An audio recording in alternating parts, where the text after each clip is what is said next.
Howdy folks, Dave Brady back for part 2 of the Bandpass filter parametric sweeps.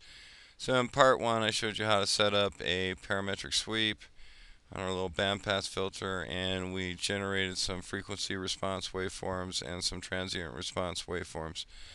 Now, one of the questions that pops up is when we plotted all of these frequency responses, you'll notice as I hover my cursor over a waveform, it tells me which subsignal it is that I'm looking at, which is kind of nice. Or you can select it and it'll tell you that way as well. But what's not being displayed here are what were the capacitor values from the parametric sweep that caused this frequency response to be generated.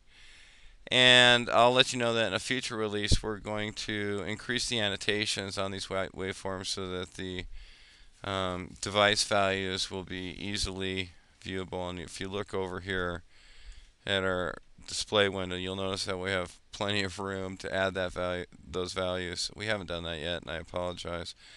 But that doesn't change the usefulness of the capability or the fact that running HyperLynx analog, it does generate these waveforms rather quickly, and then displaying them and analyzing them is very easy to do in EasyWave for HyperLynx. So the question is, how do you figure it out? How do you figure out which waveform corresponds to which parametric sweep values? And as we set this up, we swept two different capacitors.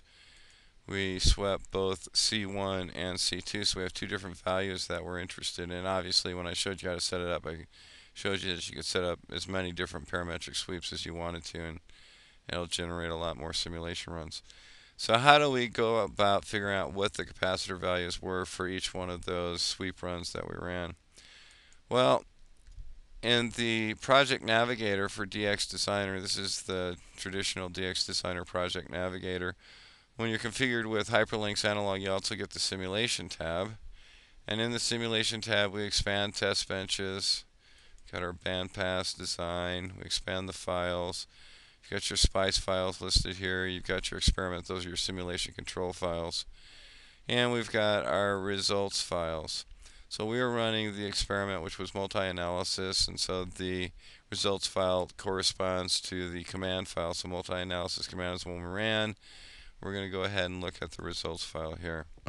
Now, as we scroll down here, we can see that the first sweep had the first value, so that was C1 was set to 0.005 microfarads and C2 was set to 0.005 microfarads. And if we go back to EasyWave and we look at that waveform, that was the first waveform, and that's the one that corresponds to 0.005 microfarads for C1 and 0.005 microfarads for C2. And another way to do this, if it gets confusing looking at all of the waveforms, is you just plot out one waveform.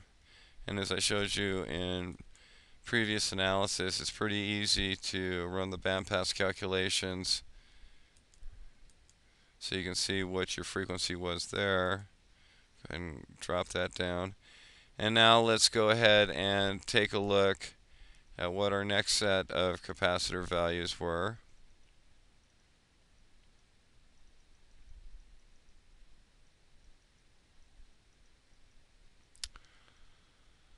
So in the next one, C1 was set to 0.01 microfarads while C2 remained at 0.005 microfarads. So that was the second sweep.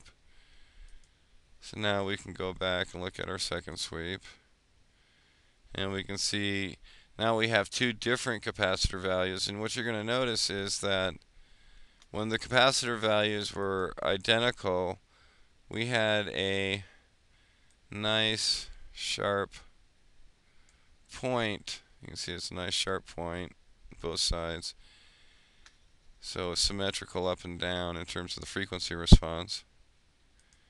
And when we have two different values, now you don't have such a nice sharp point. It's not symmetrical. And this is why when you read the literature, they talk about creating a bandpass filter where those two different capacitors are exactly the same. Now if we do a bandpass calculation on this one, drag and drop, apply, close, See that not only is the frequency shifted, but the range of the frequencies opened up a little bit as well. And so this is the process, and I realize it's a little bit cumbersome, which is why we're going to go ahead and change or upgrade HyperLynx analog so that these values aren't just listed in a file and you got to count them and correlate them. We'll actually annotate them directly onto the waveforms.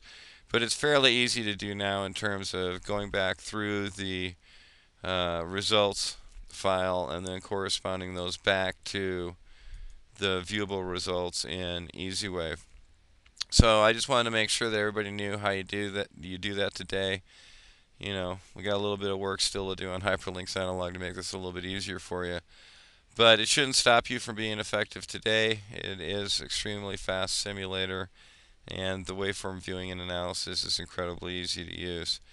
So that's what we've got for you, and I look forward to doing another demonstration for you in the future. Thank you, and have a great day.